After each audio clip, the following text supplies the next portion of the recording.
Começamos o terceiro bloco do Mais Saúde, o programa de saúde da terceira via, tirando todas as dúvidas que os nossos telespectadores têm com relação a esse tema que é tão comum e tão frequente na estação do ano que se aproxima. Doutora Suzane, como diferenciar as alergias respiratórias dos resfriados? É muito comum que pacientes nossos sejam alérgicos e achem que estão resfriados porque têm secreção nasal, ou pacientes resfriados tomem antialérgicos achando que foi alergia a alguma coisa que alguém colocou de detergente ou alguma coisa que aconteceu ligada à alergia, em primeiro lugar. Em segundo lugar, eu gostaria que a senhora nos falasse sobre que medicamentos sintomáticos nós devemos usar no resfriado e na gripe, num momento em que o país está tendo concomitância com dengue, zika e chikungunya. Sim. Esse contexto epidemiológico que nós estamos vivendo, com a presença de dengue, zika e chikungunya, nos obriga a ter cuidados em outras patologias, particularmente no resfriado, na gripe, no H1N1. É verdade. Quero explorá-la nesse tema. Então, sobre a diferença entre resfriado e alergia, doenças alérgicas, rinite alérgica principalmente, né? Primeiro, a gente tem aí uma questão temporal. O resfriado, ele costuma ser autolimitado, ele dura aí de 3 a 7 dias de sintomas. E esses sintomas, além dos respiratórios, além da coriza, do nariz entupido, da tosse, dos espirros, coceira nos olhos, pode vir também com uma dor de garganta e com outros sintomas como prostração e uma febre, que geralmente é baixa, mas pode vir uma febre. Claro. Né? A questão da rinite alérgica são esses sintomas parecidos, né? São sintomas com coriza, nariz entupido, espirros, coceira nos olhos, coceira na garganta, mas são sintomas que eles são recorrentes e normalmente eles duram pouco tempo, duram 1 dia ou 2 dias e passam os sintomas. Daqui a uma semana tem os sintomas novamente. São aquelas pessoas que têm esse quadro recorrente. E normalmente não tem sintomas assim de prostração ou de febre, tá? Essa é a primeira diferença importante do ponto de vista da clínica da alergia e a clínica do resfriado. Tem uma outra diferença que tem pessoas que sabem exatamente a que elas têm alergia, então quando elas têm contato com aquela situação, com aquele alérgeno que a gente fala, elas desenvolvem alergia, como poeira, mofo. Tem gente que sabe, assim, quando eu entro em contato com poeira ou entro em contato com mofo, eu começo a ter os sintomas respiratórios. Então, isso é comum na alergia. O resfriado não causa isso. O resfriado é uma infecção viral que vai durar ali de 3 a 7 dias. Perfeito. Com relação aos cuidados no inverno, a senhora recomendaria que os colégios, os hospitais, as residências abrissem as janelas para que se ventilasse? Com certeza. A gente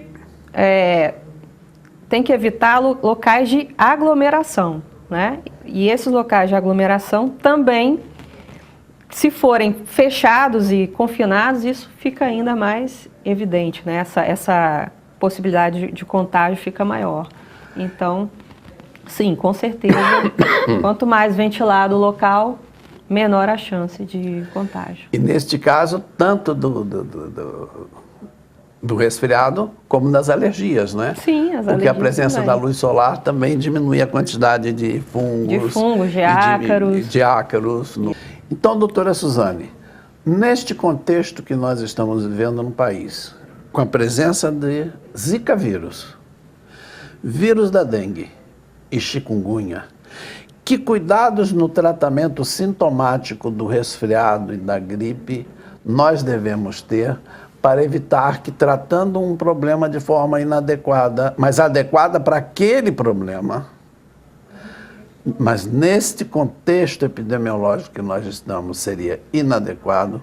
Que cuidados nós, profissionais de saúde, e também os pacientes, que às vezes se automedicam nesses casos, devem ter?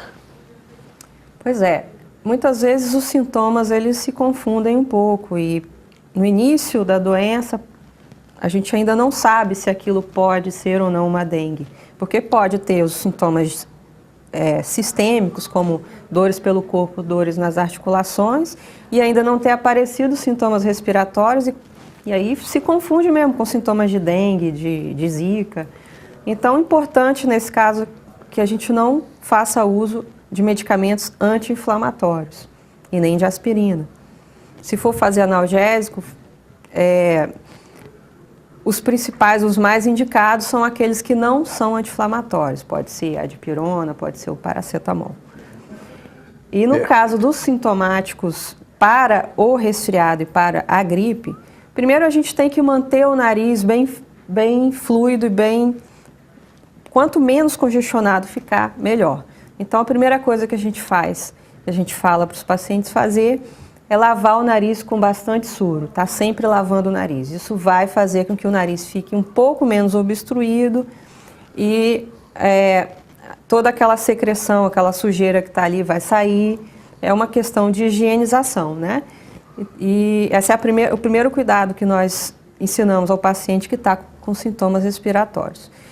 E fora isso, fora o analgésico, né, que nós já falamos, e a lavagem do nariz, aí sintomas específicos a gente pode tratar com sintomáticos, como por exemplo, o nariz está muito entupido, pode ser usado um vasoconstritor, contanto que a pessoa não tenha problemas cardíacos, não tenha problemas de arritmia, não tenha outros problemas mais sérios, o vasoconstritor pode ser usado, aquela gotinha que a gente usa para desentupir o nariz, isso, obviamente, utilizando essa medicação durante um período curto.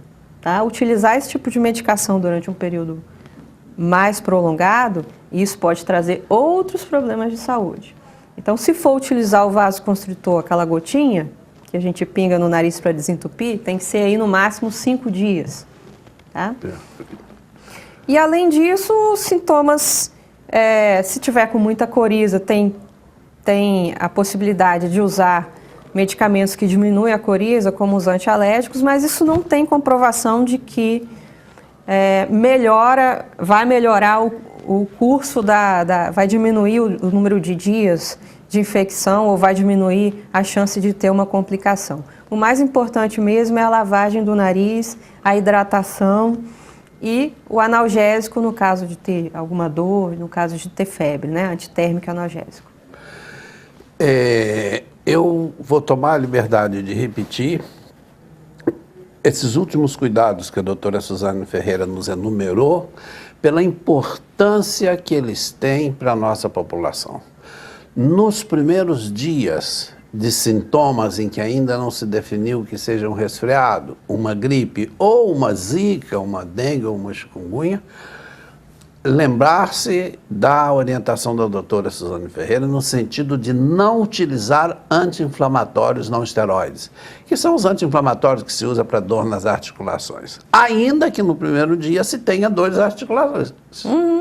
Usar apenas aqueles medicamentos que são indicados em épocas de epidemia de dengue, que são a dipirona e o paracetamol. E os demais cuidados que a doutora Suzana tão sabiamente enumerou aqui para os nossos telespectadores. Doutora Suzane, muitíssimo obrigado por sua presença. Foi uma presença extremamente didática para os nossos telespectadores e uma presença extremamente didática também para os nossos colegas médicos. A doutora Suzane tem o conhecimento e tem também uma didática bastante fácil, uma didática bastante acessível a todos nós. Terminamos aqui o nosso terceiro bloco no Mais Saúde, o programa de saúde da Terceira Via.